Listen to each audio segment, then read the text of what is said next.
in the heart of the Negev desert. On the top of a steep hill lie the ruins of an ancient, mysterious, and lost civilization. We are in the ancient Nabatean city of Avdat. In this episode, we will explore an ancient Nabataean city.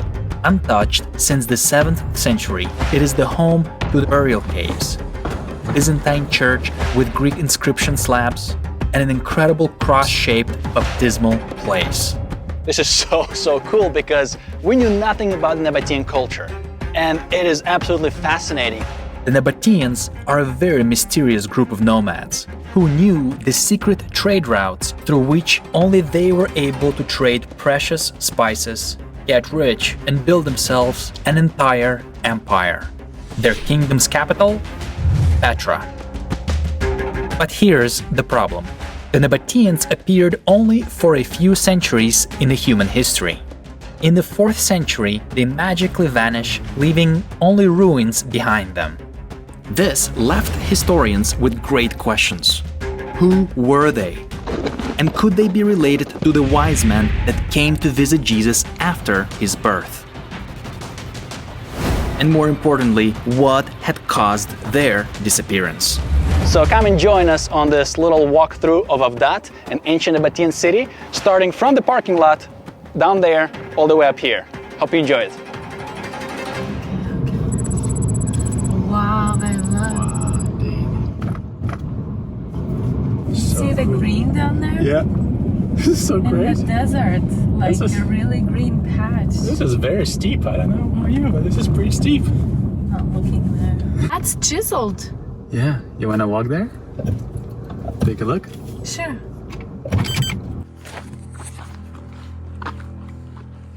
This is so cool.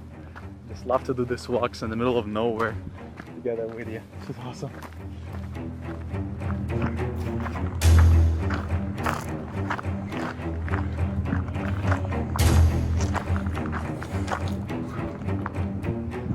Do you see how symmetrical the rocks are? Look how good they are.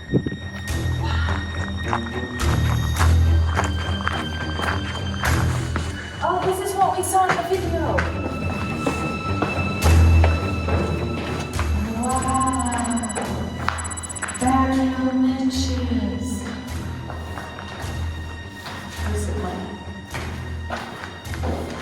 Hey, look, you see those grooves? So that means there's like a slab that goes in between. It's kind of the same rock as they used. It's like limestone rock, right? It's very soft. It's almost like the chalk that you write on. And this would have been one too, and this too. One, there's space for 4, I think. All right, let's keep driving up the hill and check out their city. Yeah.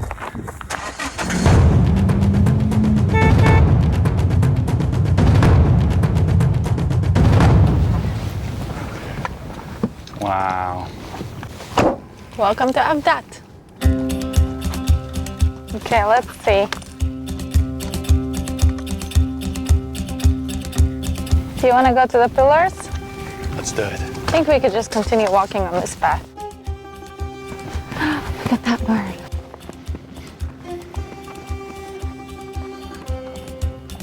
This is the Nabataean settlement. Do you see all these ruins over there? The little ones, like you see, very poor looking, and over here. All right, so that's the Roman fortress right there, right? That's the newer part. It's been rebuilt once the Romans kind of occupied this territory. And these would have been the Nabataean settlements that are still ruined and never been reconstructed since they lived here. Yeah, but as far as I understood, some of these structures here, where the Romans were, they've kind of improved upon the Nabataean city that was here. So we should still be able to see some of the original stones from the Nabataean time all the way up to the Byzantine times when they built churches here. See, 2 different layers. That's true. So they have a Roman army camp down, like at the end of it, down there. Doesn't it remind you of Masada, where Masada's on top of the mountain and then they have a ramp and a camp?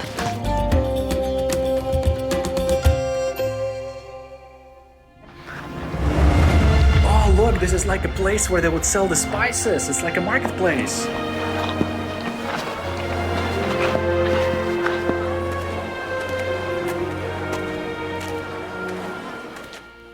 Oh, I think it's the town fortress.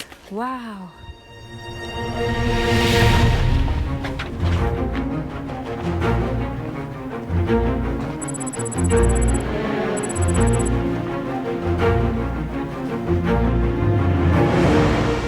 This is massive.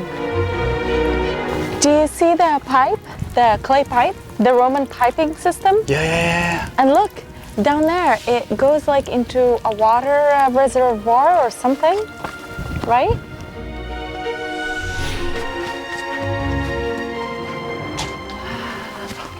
So cool. What do you think about this place? Very cool. We've never been to a Nabatean Yeah. place. This one's missing a roof.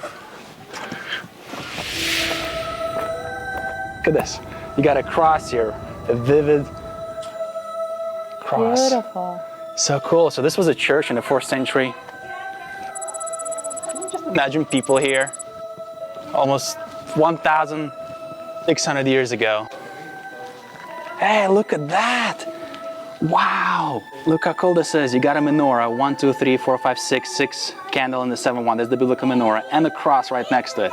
Okay, guys, if you speak Greek, if you can read Greek, take a snapshot. What does this say? I have no idea, but this is fascinating. 4th century Byzantine church. What does this say? It's incredible.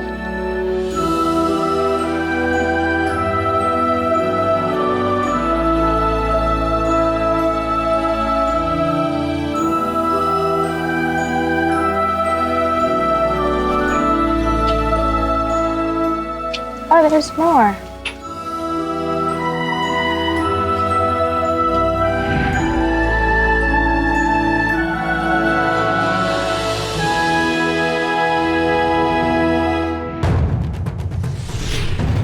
It says that this is a Nabataean Temple, number 21.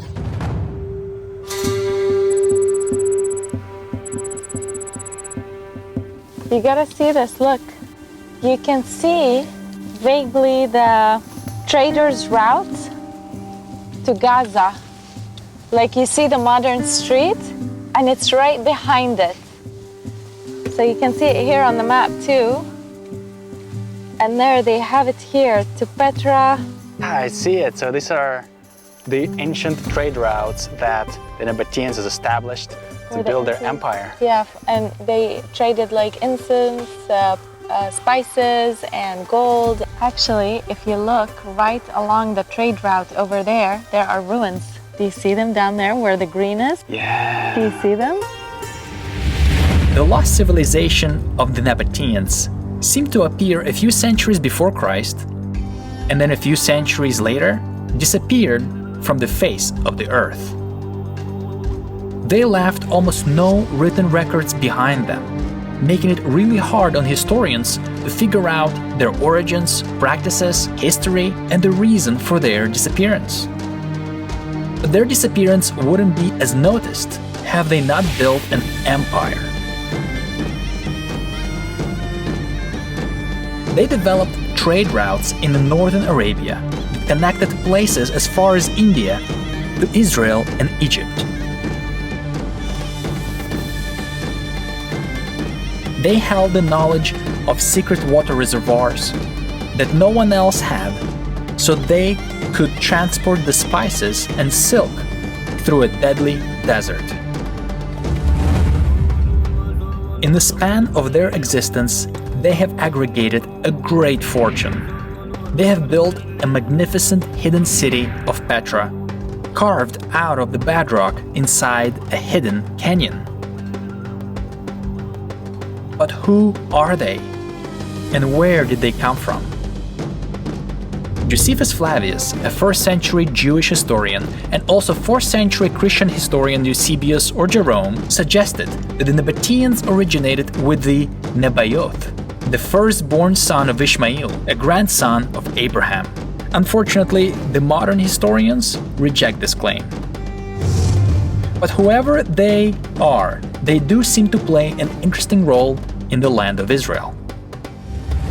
They appear in the land right after the Jews are taken into Babylonian exile, and then they disappear from the land around the 4th century, and many of them convert to Christianity. But why? What had caused this? There is one very interesting theory. According to this theory, this group of people is much more famous than we thought. This theory states that the famous wise men who visited Jesus after his birth were the Nabateans. And this theory actually makes a lot of sense. After all, the wise men came from the east, which is the direction of the Nabataean kingdom. And they brought gifts of gold, frankincense, and myrrh. These are the very items that the Nabateans traded and possessed in excess. And this theory fits right in the prophecy about Jesus mentioned in Isaiah 60:6. A multitude of camels shall cover you. They shall bring gold and frankincense and proclaim the praise of the Lord. And verse 7 mentions Nabayot. So could it be that the wise men were the Nabateans? And could this also explain their disappearance? Could they have been anticipating the coming of the Messiah? And when he came, their entire culture would have then had fulfilled its very purpose. Wow! This is a cross-shaped baptismal. Wow!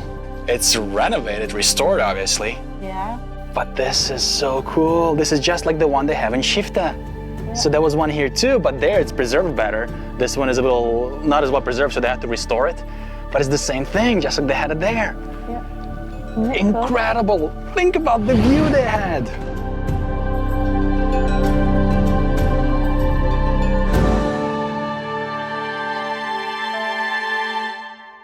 Look, this is a huge wine press. There's a, I don't know if this is where they pressed it and it would go down from here. Wow! But this is huge. Oh my goodness! Isn't it awesome? So they would press it right there or here, so that'd be like a rectangle or something here, and then would go down into this channel right there, come out in there, and be stored in here? But I'm not sure if this is where they pressed it, if they used feet or not. I mean, it looked tiled, so it doesn't look like a place to hold liquid. Wait a second. Wouldn't this be the baths where you step on them with your feet? No, this is probably storage or something because like the floor has to have the, what do you call, shipua? Guys, when the Rhoda say Shipua. by the way, shipua is an angle, or Rhoda means decline. So if they would be pressing it here, then the liquid would have to go down. And since there's no angle floor, it cannot be a pressing floor. So very good thinking.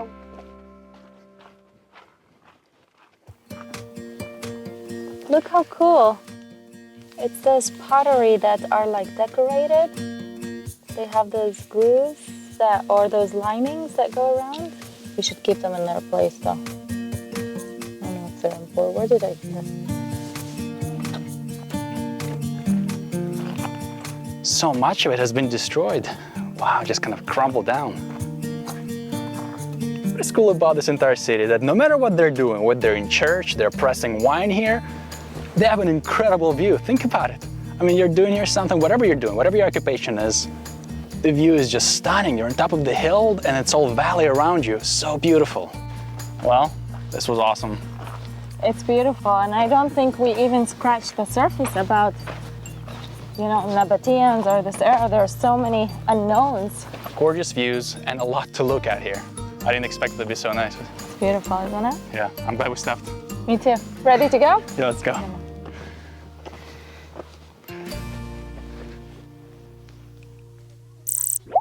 Look, somebody asked us to film about the Kibbutz of Ben Gurion, but it shows that he was here in 1960, 15th of April, so not very far from today. Yeah, wow, and 15th of April. Today is the 15th of April.